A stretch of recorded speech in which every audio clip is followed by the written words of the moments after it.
வெங்கடாபுரம் அப்படிங்கிற கிராமத்துல வெங்கடேசம் அலமேலு அப்படிங்கிற தம்பதிங்க வாழ்ந்துகிட்டு இருந்தாங்க.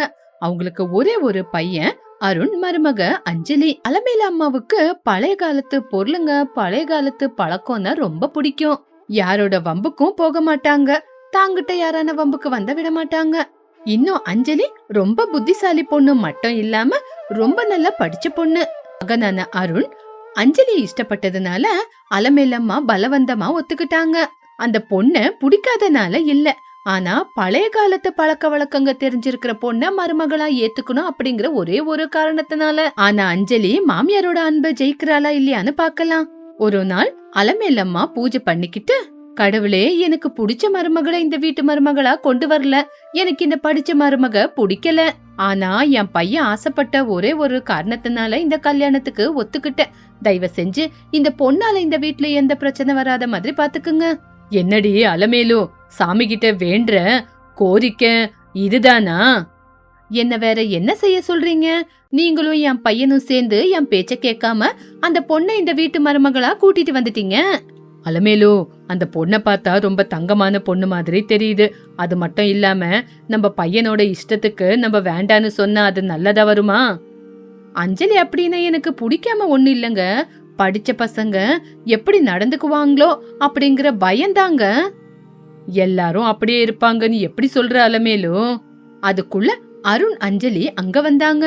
அத்த, காப்பி போட்டு கொண்டு வரட்டுமா?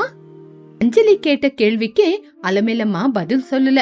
அத புரிஞ்சுக்கிட்ட அருண், அஞ்சலி, அம்மா இப்பதானே பூஜை பண்ணாங்க, கொஞ்ச நேரத்துக்கு யாருகிட்டயும் பேச மாட்டாங்க, நீ போய் எல்லாருக்கும் காஃபி போட்டு கொண்டு வா.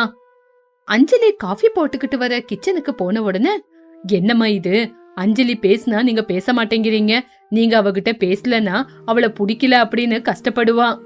ஆமாடா, உனக்கு பிடிச்ச பொண்ணானதுனால அவ கஷ்டம் உனக்கு புரியுது, இந்த அம்மா கஷ்டம் உனக்கு புரியாம போயிடுச்சு. நடந்தது நடந்து போச்சு, இப்ப அதெல்லாம் எதுக்கு அலமேலும்? மருமக பொண்ணு கேட்டா ரொம்ப கவலைப்படுவா. அஞ்சலி எல்லாருக்கும் காஃபிய கொண்டு வந்தா. அத்தை, நீங்க ரெஸ்ட் எடுங்க, இனிமே இந்த வீட்டு வேலையெல்லாம் நான் பாத்துக்கிறேன். அலமேலு எதுவுமே பேசாம மௌனமா இருந்தா. அஞ்சலி அங்கிருந்து போய் சமையல ஆரம்பிச்சுட்டா. வீட்டை ரொம்ப சுத்தமா வச்சுக்கிட்டா. எல்லாருக்கும் பிடிச்ச மாதிரி சமையல செஞ்சா. அத பார்த்த வெங்கடேஷம், பாத்தியா அலமேலு, நம்ம மருமக நம்மளுக்கு பிடிச்ச மாதிரி சமைச்சுக்கிட்டு இருக்கா, நம்மளுக்குன்னு ஒரு பொட்ட பொண்ணு பிறக்காம போயிட்டா, நம்மளுக்கு பொண்ணு இல்லாததுனால ஒரு மகளா இந்த வீட்டுல நடமாடும் போது நம்மளுக்கு ரொம்ப சந்தோஷமா இருக்கு. நீங்க ஒன்னும் சொல்ல தேவையில்ல, நான் பாத்துக்கிட்டு தானே இருக்கேன். இப்படி அந்த நாள் முடிஞ்சு போச்சு. மறுவது நாள் பயங்கரமான இடி மின்னலோட மழை ஆரம்பிச்சது. மழை சோன்னு ஊத்திக்கிட்டு இருந்துச்சு. ஐயோ, இருந்தாப்புல இருந்து இப்படி மழை வருது, வீட்டுக்கு வெளியே துணி காய போட்டிருந்தேனே. அத்தை, கவலைப்படாதீங்க, அதெல்லாம் எடுத்து நான் மடிச்சு வச்சுட்டேன். இந்த பக்கம் ஒரு பக்கத்துல ஓட்டுல இருந்து தண்ணி வீட்டுக்குள்ள ஒழுவிக்கிட்டு இருந்தது. ஓடு உடைஞ்சு இருந்ததுனால வீட்டுக்குள்ள தண்ணி ஒழுகிக்கிட்டு இருந்தத அஞ்சலி கவனிச்சா. ஐயோ, என்ன அத்தை, இங்க ஒழுவிக்கிட்டு இருக்கு, மழை தண்ணி எல்லாம் வீட்டுக்குள்ள வருதே. ஒவ்வொரு வருஷம் மழைக்கும் இப்படிதான் அஞ்சலி ஒழுவிக்கிட்டு இருக்கோம், நீ புதுசு இல்லையா, அதனாலதான் உனக்கு புதுசா இருக்கு. அதுக்கப்புறம் ஏங்க இந்த பழைய வீட்டை இடிச்சிட்டு புது வீடு கட்டல? அந்த வார்த்தையை கேட்ட உடனே அலமேலம்மாவுக்கு ரொம்ப கோவம் வந்தது. உடனே வெங்கடேஷம், அம்மா அஞ்சலி அப்படியெல்லாம் பேசாத, உங்க அத்தைக்கு கோவம் வந்துடும். மாமா, அந்த மாதிரி விஷயத்த நான் என்ன சொன்ன, வீடு ஒழுகுதில்ல, அதனால புது வீட கட்டி இருந்தா இந்த மாதிரி வந்திருக்காதுன்னு சொன்னேன். இதுல என்ன தப்பு இருக்கு மாமா? இங்க பாரஞ்சலி, இந்த வீட்டை பத்தி உனக்கு தெரியாததுனால இது ஒரு தடவை மன்னிச்சு விட்டுறேன். இந்த வீட எங்க அப்பா எனக்கு கொடுத்த வீடு, இந்த வீட இடிக்க நான் விட மாட்டேன். இந்த வீடு மட்டும் இல்ல, இந்த வீட்டுல இருக்கிற ஒவ்வொரு பொருளும் எங்க அப்பா எனக்கு கொடுத்தது. அதனால இந்த வீட இடிச்சு கட்டுறதோ மாத்துறதோ இதுக்கப்புறம் இன்னொரு தடவை பேசின நான் சும்மா இருக்க மாட்டேன். ஆனா மழை தண்ணி இப்படி வீட்டுக்குள்ள வர்றதுனால எல்லாருக்கும் கஷ்டம் தானே அத்தை? கேவலம் மழை வர இந்த 3 மாசம் தானே இந்த மாதிரி ஒழுவிக்கிட்டு இருக்கோம், அத கூடவா இந்த வீட்டு மனுஷனுங்க தாங்க மாட்டாங்க? அத்தை, வீட்டை இடிக்க வேண்டிய அவசியம் இல்லத்த, இப்போ மாடர்ன் யுகம் இல்லையா, வீட்டை கொஞ்சம் ஆல்ட்ரேஷன் பண்ண போதும். இந்த வீட்ல இருந்து ஒரு செங்கல் கூட அந்த பக்கம் அசையவே கூடாது. சரி சரி, பேசினதெல்லாம் போதும், இப்ப எல்லாரும் இங்க இருந்து கலைஞ்சு போங்க அப்படின்னு சொன்ன உடனே எல்லாரும் கலைஞ்சு போயிட்டாங்க. அஞ்சலி உட்காந்து யோசிச்சுக்கிட்டு இருந்தா. இந்த வீடு அத்தைக்கு சென்டிமெண்ட் வீடுன்னு சொல்றாங்க. ஆனா மழை தண்ணி இப்படி வீட்டுக்குள்ள வர்றது ரொம்பவே கஷ்டமா தான் இருக்கு. இதுக்காக நான் தான் ஏதாவது யோசிக்கணும். இப்படி அஞ்சலி ரொம்ப நேரம் யோசிச்சு தன்னோட வீட்டுக்கு பக்கத்துலயே அண்டர் கிரவுண்ட்ல வீட கட்ட யோசிச்சா. என்ன அஞ்சலி ஏதோ பிளான் போட்டுக்கிட்டு இருக்க? அதெல்லாம் ஒண்ணு இல்லைங்க. இந்த வீடு அத்தைக்கு சென்டிமெண்டான வீடு. இந்த வீட்டை இடிக்க விட மாட்டாங்கல்ல, அதனாலதான் இந்த வீட்டுக்கு முன்னாடி அண்டர் கிரவுண்ட்ல வீட்டை கட்டலாம் அப்படின்னு நான் யோசிச்சுக்கிட்டு இருக்கேன். அத பத்தி தான் பிளான் போட்டுக்கிட்டு இருக்கேன். ஐயோ அஞ்சலி, இந்த விஷயம் மட்டும் அம்மாவுக்கு தெரிஞ்சா வீட்ல பெரிய யுத்தமே நடக்கும். ஏங்க, ஒவ்வொரு வருஷம் இந்த மழை காலத்துல மழை தண்ணில கஷ்டப்பட்டுக்கிட்டு இருக்கிறது எல்லாருக்குமே கஷ்டம் தானங்க. அத்தை என்ன சொன்னாங்க, இந்த வீட்ல இருந்து ஒரு செங்கல்ல கூட மாத்தி கூட வைக்க கூடாதுன்னு. நான் வாசல்ல அத்தைக்கே தெரியாம அண்டர் கிரவுண்ட்ல வீட கட்ட போறேன். அதுக்கு உங்களோட சின்ன உதவி தேவைங்க. அஞ்சலி, இந்த மழை காலத்துல இந்த வீட்ல மழை தண்ணி வரனால நானும் அப்பாவும் ரொம்ப கஷ்டப்படுவோம். ஆனா அம்மா மூஞ்ச பார்த்து எதுவுமே பேச மாட்டோம். சரி அஞ்சலி, என்ன ஆகுதோ ஆகட்டும், நான் உனக்கு உதவி செய்யறேன். நீ உன்னோட பிளான் என்னவோ ரெடி பண்ணிக்கோ. இப்படி அருண் அஞ்சலிக்கு உதவி செஞ்சுக்கிட்டு இருக்கும் போது அலமேலம்மாவுக்கு எந்த விதத்திலயும் சந்தேகம் வராத மாதிரி அஞ்சலி 10 நாள்லயே ஒரு பெரிய அண்டர் கிரவுண்ட்ல வீட்டை கட்டிட்டா. ஒரு நாள் பயங்கரமான மழை வந்தது. அத்தை, மாமா, எல்லாரும் வந்து ஒரு தடவை கிச்சனை பாருங்க. எல்லாரும் ஓடி வந்து கிச்சனை பார்த்த உடனே, ஐயோ என்னது இது, சமையல் ரூம் இடிஞ்சு போயிருக்கு. நம்ம பெட்ரூம் கூட மழை தண்ணியில நிறைஞ்சு போச்சு.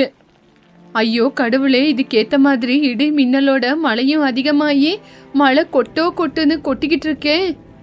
ஏங்க, வீடு முழுக்க இப்படி தண்ணி நிறைஞ்சிருந்தா இனிமே நம்ம என்னங்க பண்றது? இதுக்குதான் அலமேலோ அன்னைக்குல இருந்து நாங்க கத்துன்னு கத்திக்கிட்டு இருக்கோம். ஆனா இப்ப பாத்தியா, வீடு ஒரே தடவை இடிஞ்சு விழுந்து போச்சு. மழைக்கு இப்ப நம்ம தங்குறதுக்கு எங்க தங்குறது? உடனே அலமேலோ ரொம்ப கவலைப்பட்டா.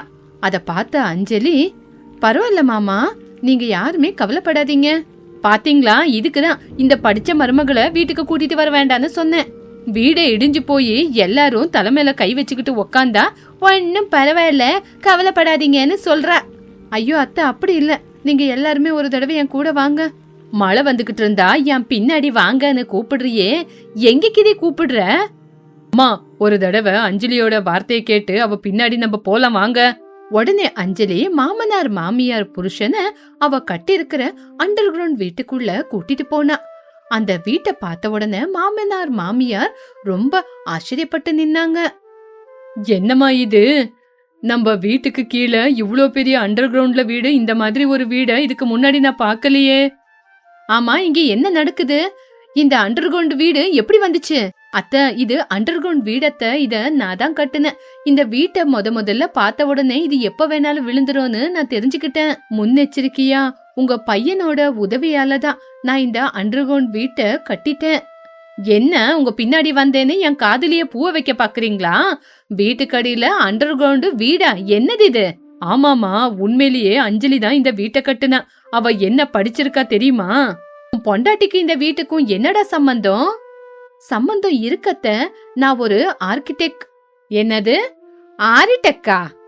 ஆர்கிடெக்ட் இல்லத்த, ஆர்கிடெக்ட் அப்படின்னா வீட்டு டிசைனர். அதனாலதான் அத்த இந்த வீட்டையே நான் கட்டியிருக்கேன்.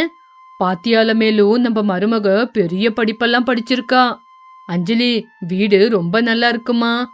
ஆமா தானே அலமேலு? ஆமா, இருக்கிற உண்மைய சொல்லிதானே ஆகணும். வீடு பாக்குறதுக்கு அழகா ரொம்ப பெருசா தான் இருக்கு. பாத்தீங்களாமா, படிச்ச மருமக இருந்தா எவ்வளவு நல்லது அப்படின்னு. ஆமாண்டா, இத்தனை நாளைக்கு படிச்ச மருமக எதுக்குன்னு யோசிச்சேன். ஆனா உன் பொண்டாட்டியோட புத்திசாலித்தனத்தினால இன்னைக்கு மழையில கஷ்டப்படாம இவ்வளவு நல்லா வீட்டுல வந்திருக்கோம். மூர்க்கத்தனத்துல இருந்த என்னோட மனசு தெளிவாயிடுச்சு. அம்மா அஞ்சலி, இவ்வளவு நாளா உங்ககிட்ட பேசாம உன்னை புரிஞ்சுக்காம இருந்ததுக்கு இந்த மாமியார் கூட கோவப்படாதம்மா. சேச்சே, என்ன அத்தை, உங்க மேல எனக்கு எதுக்காக கோவம் இருக்க போகுது? உங்க அப்பா உங்களுக்காக கொடுத்த வீட மாத்தலான்னா நீங்க ஒத்துக்கவே இல்ல. அப்பவே உங்க மனசு எவ்வளவு நல்ல மனசு அப்படின்னு நான் புரிஞ்சுக்கிட்டேன் அத்தை. நான் போய் உங்களை தப்பா புரிஞ்சுக்குவேனா அத்தை? சரி அத்தை, எல்லாருக்கும் பசி எடுக்குதுல்ல, நான் போய் சீக்கிரமா இங்கேயே சமையல் ஆரம்பிக்கிறேன் அப்படின்னு மாமியார் மனசுல இடம் புடிச்சிட்டா. அன்னையில இருந்து அலமேலு அஞ்சலி மேல ரொம்ப அன்ப காட்டுனா. இந்த கதை மூலியமா நம்ம தெரிஞ்சுக்க வேண்டிய விஷயம் என்னன்னா, புரிஞ்சுக்கிற மனசு இருந்தா எந்த மன கஷ்டமும் வராது.